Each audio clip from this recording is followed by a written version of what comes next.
is an Unspoiled Network podcast. This is Unscrupled covering Angel, Season 2, Episode 16, Epiphany. In this episode, the timeline is all fucked the fuck up. And things are weird. So weird. So weird. Welcome to Unscrupled.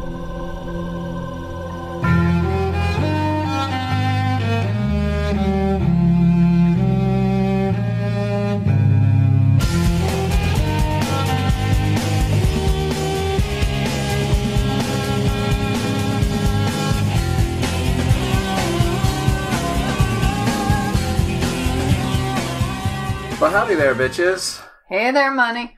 So for that intro, guys, we're actually recording this before we recorded the last week's episode that you heard, because of timing issues and stuff. So, yeah. I'm actually shocked this wasn't a crossover episode. You'll see why when you see the Buffy episode. Yeah, so we're in some weird spoiler territory, and this must be the weirdest thing to hear. So, what'd you think of the episode overall? I mean, a lot happened, but I didn't feel particularly excited. Yeah. I feel like they should have spent more time on, repairing the relationships and the fallout and stuff. They didn't really need the monsters. Well, they kind of have to have a monster. I don't think they do. I think they could, they've advanced to a point where they can have an actual character study episode. Yeah, I think they probably focused on ER had entire episodes that not only didn't feature the ER, but weren't even in North America. So. Oh god, can we not talk about John Goes to the Congo? For once in my life. It was Luca, but. Whatever, I don't give a fuck. Anyway. I mean, it's not like this was news at this point, but whatever. Yeah. Point being, so much happens in this episode, yet it's a really non-effective episode for making you feel stuff. Yeah, the pacing was super off. Yeah. I don't like Cordy's bald spot. Well, I'm sure she's not fond of it either. And we've already gone through the stupid demon pregnancy with her. Yeah, she mentioned that. I really like that part. She's the only one who knows what show this is. Why has no one else caught on? To a lesser degree, Kate, but, yeah. Well, okay, so, we start off this episode with Angel waking up all... because he fucked his old girlfriend. Yeah, it's like he thinks he's Mila Jovovich in the beginning of any movie she's in. I'm sorry, who? I can't say her name. Nobody can, but that was fun. Do it again. Mila Jovovich. Okay, we're gonna get sued. If I get to meet her in person, I'm okay with it. Well, she's married to Luke Besson, so... They might be swingers, you don't know. She had an album out in the 90s, too. Okay. Yeah, she's actually got a really good voice. Good for her. Yeah, Angel wakes up after having fucked Darla, and there's a stupid, way too long, I'm not evil scene. I'm like... we're supposed to think, oh my god, did he have sex with Darla and turn evil? When we know very well that having sex with Darla does not create a perfect moment of happiness. It creates a perfect moment of sexiness. Yeah. Yeah, and it's also... I don't know. The fact that Buffy's vagina is so fucking special bothers me, but at the same time, I'm like, I don't want to see an orgasm turning Angel evil again. It wasn't the orgasm. They made it very clear that he didn't turn evil until they were having their afterglow snuggle party. Oh, okay. He was looking down at her and all contented and spent, and that's when the evil happened. Mm-hmm. Mm-hmm. So Darla has a bit of a fit, but it doesn't work. And I don't even remember why it worked, because this episode just, did not... I don't think it was edited very well, either. Yeah. I noticed my eyes kept having to dart across the screen. You know how, in Mad Max Fury Road, you're never lost, because the center of the action is always at the very center of the screen. You're not looking all over the fucking screen to see what you're supposed to be paying attention to. Here, I lost a lot of stuff, because I was just like, what am I supposed to be... Oh, I'm looking at Angel's shoulder. Yeah. Because I was just looking at Darla's face.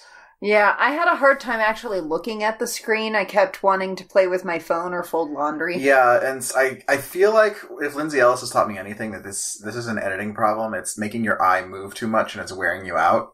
Yeah. It doesn't build tension. It just builds frustration and boredom. Right. So, and that's why they say that you can watch Transformers so many times and never remember anything that happens because your eye is constantly going all over the screen. I did see Transformers, and I do have no fucking idea what happened in that goddamn movie. Right. Huh. Go fig. I thought I just, didn't like it. Yeah. Well, these are not mutually exclusive, so. That's true. That's true. So, yeah, and so that plot point is gone, and Darla is gone for the rest of the episode. She shows up briefly at Lindsay's pad. Did she? Yeah. He tries to tell her, maybe you should, move your stuff, and that'd be cool, right? And she's like, I just did Angel, right? And he's like, what? Oh, that's right. I'm not here for Lindsay's jealousy. I feel like they've actually built a semi-compelling character in him. And just bringing a bunch of machismo jealousy, he seems like much more of a realist than this. I don't feel like he would react this way. It cheapens him. Because he knows she's evil. He knows she's a vampire. He knows she cannot love him. And someone as cynical and jaded as him would not, I don't know. He's not the abusive, possessive type. He's the roll with the punches type dude. Well, we don't know that because we've never seen him in a relationship. And dudes can be one way their entire life and get in a relationship and suddenly become Mr. fucking Hyde. I've watched it happen. It's weird.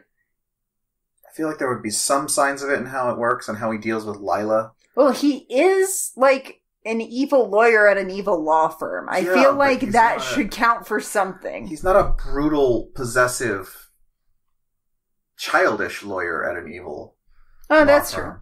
You don't get very far in an evil law firm if you're he's childish. Not. I feel like someone who's that possessive would be a lot more competitive, especially with a woman who has the same job title as him. I think he thinks he's so far above Lila that he doesn't actually have to try. Maybe. Neither of them are trying very hard. Also, did we even get Lila this episode? No, there wasn't any Lila that I remember. No. And I always remember Lila. You have a crush on Lila. Duh. Lila and bitches sitting in a tree. Fucking. Oh, we can't get any sponsors now. That'd be pretty hot. We need fake sponsors. Yeah. So. Like this dragon. Sunnydale wood stakes for your poorly shaped, very flimsy vampire killing needs. Because why bother with expensive wood grain when you're just going to drop them when you're done? So, it's like disposable contacts. Yeah, she does, chuck a lot of stakes, all the time. Sunnyvale mortuaries. When you're dead, friends are fucked the fuck up. Do you know who did a great job in Sunnydale? Breakaway caskets? Rico in 6 Feet Under. Yeah, there would be a lot of work for him because he did the whole reconstructing faces thing and people were always getting their shit torn off. So yeah. Yeah, that's my headcanon. That's where they retired. Yeah, that makes sense. Can he take that crazy chick with him? Because she would fit right in Sunnydale. Which one? The one who liked to wear no bra while working on corpses and stuff, and they're like, decorum, bitch. She was awesome. Yeah, she was Ileana Douglas. Yes, we can't say anymore because there's a possibility this show will be covered. But yes. Oh my god, my nipples just got hard. I told you how my roommate ruined it in 2005, right?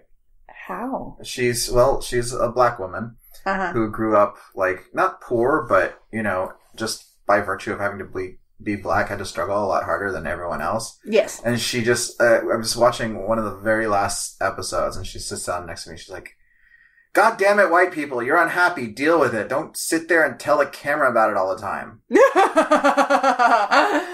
Yeah, that's pretty much the show. We do like to wallow in our own unhappiness. Yes. So, It just feels like home. Mm-hmm. Anyway. So, yeah, Lindsay's jealous. Darla's mission has failed. And did she clear out his apartment of her stuff? I don't remember. I know he was, like, trying to get her to, like, get her shit together so she didn't get dead and stuff. Also, she stole something from him, and I rewound a couple times, and I still could not figure out what the fuck that was supposed to be. I don't know either, but she didn't steal it. Angel stole it, and then she took it from Angel. Yeah. And I still don't know what it is, and I don't honestly care. Yeah, it's just... this entire plot thread just does not fucking work. Yeah. So... Yeah. As long as we're on this Angel and Leslie thing, why don't we take it to its conclusion? Okay. What is its conclusion? Well, like, apparently Leslie drives an old-ass Ford. He's had that truck since first season, remember? He, like, drove away in it or some shit. Okay. It doesn't seem like something a high-powered lawyer would drive. It's to remind him of his roots. It's stupid. Yes. It probably yes, takes diesel. Probably. And it's, like, completely rusted out. And it smells bad.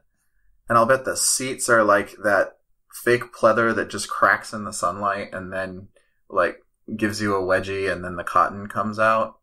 Oh, while simultaneously barbecuing your goddamn thighs if your shorts right up even a little bit. And then it's eventually, like, they don't make those seats anymore, so you just have to cover it with a knit horse blanket. Yeah. Yeah. Did we all have the same childhood with the uncle who drove that fucking truck? It was my grandma, and yes. Well, okay, grandma had different leather pleather seats that did that, but yeah, it was totally a thing. So, yeah, and he drives over Angel and beats the shit out of him. Well, who hasn't wanted to do that? With a goddamned warhammer. That was like Gendry level warhammer. Yeah. Which I thought was pretty tight. It's like, hey, you've been going to the museum replicas catalog. Good job. So, yeah, that looked kind of painful. But at no point did he break off the handle and stake Angel with it. No, that would have been smart, but that also would have gotten him ganked by the senior partners. I'm just kind of impressed that the man can do it with one hand. Okay. That's like, because a warhammer is fucking heavy. You need to put both shoulders into that shit. Don't ask me how I know this. Okay. I was stressed out in high school, and there's a tree that's missing a few pieces. That makes sense. I used to bat. Mm-hmm. So, yeah. And he ends up getting his ass kicked and left on the side of the road, and Angel steals his truck. So that's that plot thread. Yeah. Dull. And it shouldn't have been. I don't get it. How do they have an episode so jam-packed with content? That's so boring. It's not... Something is really off about this. If anyone knows about filmmaking, can you, like, tell us what it is? Because I found it very hard to pay attention and care. Mm-hmm. And Cordelia tries to go to the house of the girl with the extra eye in the back of her head. Because the mom calls her and says they need something. Yeah. And she's like, maybe it's to give me money. And so she jams over. Right. And yeah, that's Cordy. It makes sense. Finds them dead.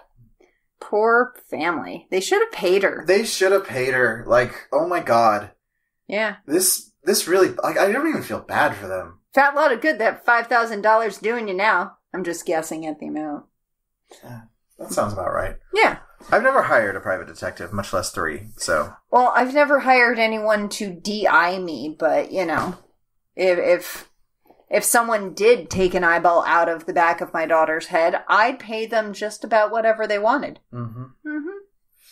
Mm-hmm. So, yeah, she goes there and immediately gets impregnated again. I did like that she drew attention to the fact that this keeps happening to her. Mm-hmm. That was solid. Yeah. Let's see. Then the monsters talk about how they're sending other folks for the other ones, and so... I've already found the wheeled one. Yeah, so, yeah, poor Wesley and his gunshot wound are not doing great. Yeah, I mean... Luckily, Angel's there to save the day. So Buffy has healing powers, right? Yeah, Buffy heals real quick. Are they on par with vampires? Better than. Okay.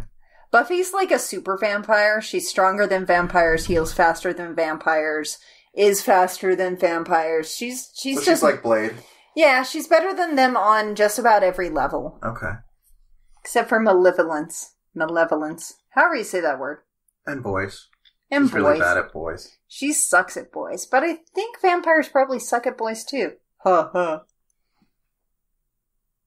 I did it. Guys, you can't Chris take is it back. dead. I gave her a look that killed her. So I'll be looking for a new co-host. Oh, please. I pun like once a year. And you die once a year. God damn it. It could be worse. So, yeah, Cordelia gets impregnated, and this is not cute. Yeah. Like, the weird demon pregnancy thing, even if it's not like an actual baby that grows inside her, is just not okay. Stop getting your spawn all over her. You're not even doing anything fun with the trope. Yeah. If you're gonna do like, it this often. Being self-aware does not get you any further. Yeah, okay, fair. Let's see. So, yeah, Wesley's being attacked by monsters, and he's in his wheelchair, and he's trying to wrestle with his shotgun, and that goes poorly. I don't know how it goes poorly, because I wasn't looking, because, again, I was bored. And Angel shows up, and actually, says, I kind of like this scene, because he's like, as they're fighting, he says, Wesley, how do I kill them? He says, well, one way is to tear them apart. So Angel's like, great, and he grabs an axe off the wall and tears one of them apart. Mm-hmm. And then Wesley said, here's another way, and shoots him in the chest.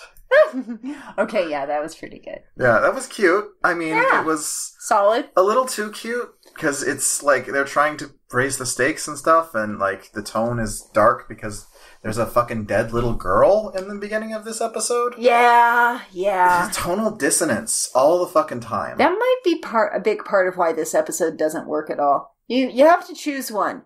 Goofy or not. I mean, if you're gonna do goofy and macabre, you gotta kind of take it to a higher plane, I want to say. Yeah, you can't just slapstick. You have to make it smarter. Exactly. So, yeah, and then they report back, and it's like, 2 of them are dead, and she's like, oh no, Gunn and Wesley are dead? And they're like, no, 2 of our people. She's like, oh, I'm sorry. Yeah. Not really, but... But yeah. Let's see. Wesley did have to invite Angel in, and that was kind of stuck in his craw a little bit. And then they go back to the office where Gunn shows up. Is that what happened? Yeah. Okay. And that's where we had, like, let's check her pad. Yeah, oh yeah. I've already been to her place. There's no one there. I meant her message pad, you fucking 1970s dumbass. I did like the thing where Wesley's like, what are you doing here? He's like, I work here. Why is this show not about Gunn? Like, even as disappointed as I am in Gunn, he's a far more interesting and far more charismatic person on the screen. Don't know who's to say. Anyway, yeah, so many characters could have their own spin-offs. I would totally watch a Cordelia as a high-powered agent. Yeah. Or even a fucking real estate agent, you know? Yeah, you just want to watch Cordy be mean to people. Cordy being rude show. Can we have that? I'd watch, yeah. I think Wesley and Gunn buddy cop, like not buddy cops, but buddy drama would be really fun. Yeah, I can see that. Like it started to warm on me, their dynamic. Yeah, the thing where they were completely, like, snubbing Angel and, like, playing up that they are BFFs now with their secret handshake and shit. That was fun. Yeah. That was super fun for me, and him just like, but we've all fought together. I could be a friend. Uh-huh. It's like, you sad sack, this is what happens when you're a dick. Right. Yeah, and then they figure out that they're going to the family's house, and they show up, I don't remember. Like, I knew he drove the car in, but I'm not entirely sure about the sequence of events. Something about... They tried to grab someone out of the car, but I wasn't sure who. I know he drove the truck through the front of the house, and then the day was saved thanks to the Powerpuff Girls. I don't know. So they kill the other demons. They cast the spell to un-eye poor Cordelia. They just sprinkle some powder on the back of her head. She's fine. Yeah. Yeah. It's a good thing they made more than they needed for that little girl, you know? Yeah, they've just got it lying around. Wasn't it like a month ago? Something like that. That was a while back. I did like the bit where, like, Angel, you kept the name? And it's like, fuck you, dude. It's not even your name. Yeah. You fired all of us, and you're not doing anything with it. And guess what? You don't have a social security number, so you can't register a fucking copyright. Yeah. Fuck you. Well, so do you want to know what his Christian name is? Angelus? No. Liam. Ew. Right. Because he's Irish, remember? Every time we have a fucking flashback, he's got that terrible accent. That's right. Yeah, his name was Liam. I don't feel like any good has ever come out of a character named Liam. Probably not, yeah. Actual people named Liam, probably. Liam Neeson seems pretty cool. I wonder which brother Liam Hemsworth is. I don't know what that is. He was in Hunger Games. Oh, okay. And he's also Thor's brother. Okay. Yeah. Whatever. There's three of them. I forget what the third one's name is, but they're one of those, like, sets of brothers that look exactly alike, and yet when they're apart, you don't notice it. Huh. It's a weird superpower. Huh. It's kind of like Angelina Jolie and Jon Voight. Like, I had no idea that she was his daughter until they were on screen together, and I'm like, what the fuck is going on? Yeah, they don't look alike at all until they're next to each other, and it's like, oh my god, you're the same skull! Yes. So, yeah, and the episode... Oh, we have to talk about Kate, and... Oh yeah, Kate overdosed. See, more, like, really intense drama. Kate overdosed? Yeah, she tried to kill herself. I did not... You missed that entire thing where Angel had to wrestle her into the bathroom and run cold water on her because she took a handful of pills? Yes, I did. I don't remember that. Your favorite fucking tertiary character, and she tries to off herself and you miss it? Yeah. Yeah. Yeah, that happened. I don't remember. I barely registered it too. He, like, had to... And I don't want to watch the episode again. No, you don't have to. So, see, what happens, he goes to her apartment for some unknowable reason that doesn't make any sense with the plot. And he goes in and saves her from killing herself. And she's like, there must be a higher power. And he's like, what makes you say that? She's like, I didn't invite you in. Roll credits. Fuck you. She didn't invite him in. She didn't invite him in, yet he was able to come in and save her from suicide. Probably she had died a little bit, so the apartment was registered by vampiric law as unoccupied. Oh, okay. But yeah. Yeah, that disappoints me, because I really like Kate, and what I was afraid of... I saw their conversation. I don't really remember what they said. Something about there's more to life than being all that matters is what you do. And blah, blah, blah, blah. And, yeah, so... I mean, I wouldn't be opposed to her joining the Scooby Gang, but I don't feel that that's the best use of a personality like hers. I think she would kill them all in, like, minutes for how fucking unprofessional they are. I would watch that. I know you would. And so would you. You would enjoy that. Alright, like, this episode is nothing. I want an actual justification on why you don't like Kate. Like, you say she's boring, but I don't, this doesn't process for me. So what specifically does she do that you find uninteresting? Part of it is that I'm on no level attracted to her. Really? Yeah. Okay. Is it the cheeks? I don't know what it is. It might be the blonde thing. I've never been a big fan of blondes. Okay.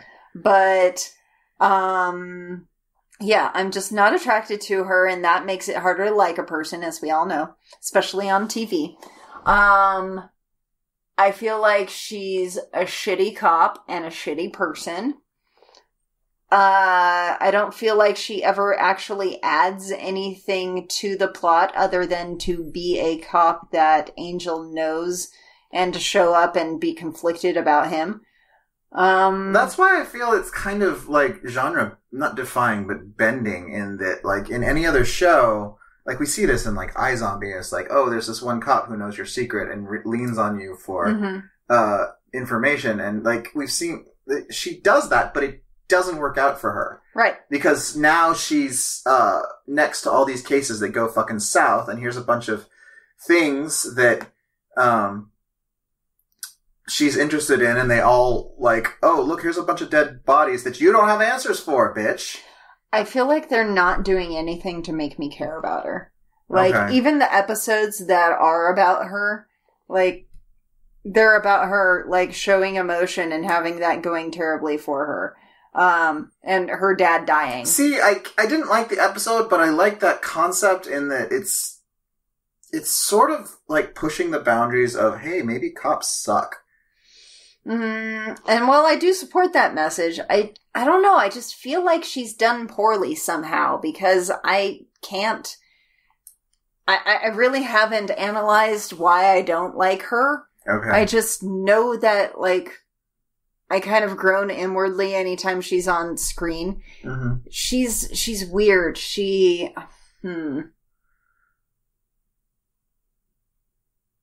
Anyway, I feel like it's breaking a lot of the rules about the cop friend. And now it seems to be going back in, like, why is she committing suicide? She had to quit the force.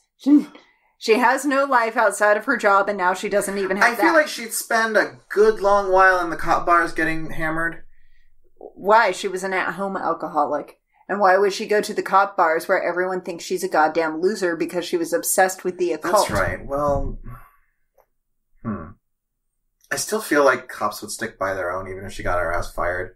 I mean, they defend terrible cops all the time. They defend terrible man cops. I do wish they'd explore more of the sexism in the LAPD. That would be a good place to explore. Or, right. Hideous place, but, full of stories. Yeah. So, yeah, and, that's the end of the episode. Yeah, that's kind of the episode, yeah. So, in case you haven't noticed, we're only doing one episode this time, guys, because, well, we only did one episode last time, which is actually tomorrow. Because, let's face it, that's an episode that deserves to have its own podcast. And I haven't watched it yet. You have no idea. Mwahaha. Are we going to... Well, I know the bitch is dead, so... Yeah. Okay. So, yeah, if they're not going to pull a Mrs. Landingham, are they? Just keep watching the show. Alright. So, yeah, I'm sorry, guys. We're not going to be going on for much longer because we only have half as much content, and this content is just, like, there's a lot of... The gang gets back together, and you'd think we'd be able to talk about that a lot, but it's just not put together right. So how did you feel about, like, Angel throughout this episode and bitching about his stupid epiphany and what he ends up doing in the end? What does he end up doing in the end? He goes to the crew and he says, I want to come back. And they're like, we're not working for you again, bitch. That's fucked up. And he's like, nah, I want to work for you. I mean, sure. Oh, yeah, and I forgot. There was even a Cordy vision in this episode that I completely forgot about. And he went to see the host. The host? The green guy. Oh, yeah, he did. The karaoke thing. Another thing we're usually so down for, but, like, nope. Yeah. Barely even registered this episode. It was so fucking all over the place. There was no, like, narrative flow. Yeah, something is really wrong with this episode. And it's, like, something is done so that we can't retain the information. Yeah. And if I had not watched it literally 20 minutes ago, I wouldn't have any of it in my head. Right, I watched it like 10 hours ago, and I'm... Not 10 hours ago, like 20 hours ago, but still. It's already gone. It's already gone. So, yeah, I mean, this is just not a good episode. So, let's read some new patrons, shall we? Yeah! Let's do this. You know what? I'm going to give you guys a favor. Those of you who are not listening on the patrons feed, on the Patreon feed, I'm not even going to put a commercial. You know why? Because the episode's not long enough. So I don't want it to be, hey, bitches, hey, money, unspoiled.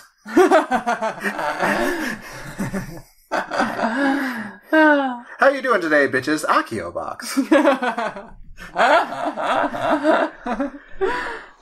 All right. New patrons. Daniel Sparks, Shuri Zulu, James, Dominic Leo. Oh, God damn it. Why do people have names that are more than 3 syllables? I'm sorry, Regina, but Regina Petrushenko, Okay. Brian, Jacqueline, and Annie Alvarado. So welcome, guys. Hope you're hanging out in the Facebook group where we post memes and shit.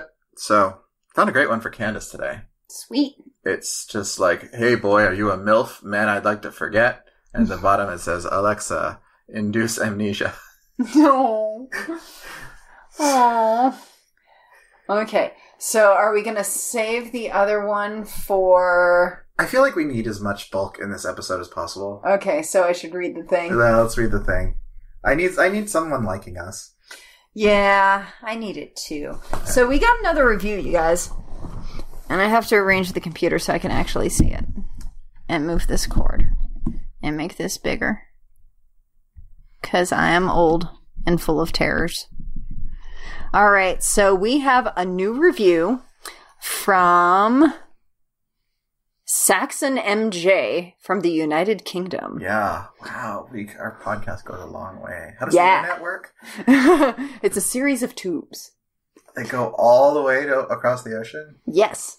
Anyway, so a Buffy podcast with a snappy twist. Finally getting around to rating podcasts, and this one is one of my favorites. The hosts are really funny and clever. Bitches, having seen the show before, does a very good job to not spoil the show for Money, who has never seen it before. Money is actually pretty good at predicting some of the things that happen later on in both Buffy and Angel. He just may not realize it yet. We're not telling you what's what, so just don't even think it. I want raptors. I'm predicting raptors. While I may not always agree with the hosts on this show, mostly to do with my biased and with being biased and my love for Buffy, and sometimes refuse to admit the faults, I love their insights and honesty with it all. I love the fact that even the more difficult to watch episodes of both shows, they make talking about them entertaining. Keep up the good work. We will, Saxon MJ. Yay! Yay! So, yeah, that's our episode, guys, and I hope we talked for a lot longer than that. I think we got about 30 minutes, which is about half of a regular show, which is... I mean, we got a little more than 30, but yeah, at the same time. But I'm hoping that tomorrow morning we will record an episode that you guys have already heard, where we actually talked for a lot longer than that. Oh, so, we're gonna, because there's gonna be 3 of us, and there's some stuff to go through with that. And I have to figure out how to make this tech setup work. There's gonna be some tangents, you guys. I'll bet. Well, you guys being you, because they've already heard it. I just thought of something really dark, but I'm going to bring it up tomorrow. Sounds good. And they've already heard it, so... Yeah. Yeah. Anyway. Wow, time travel's weird, you guys. It really is. All right, we love you all. Bye! Bye!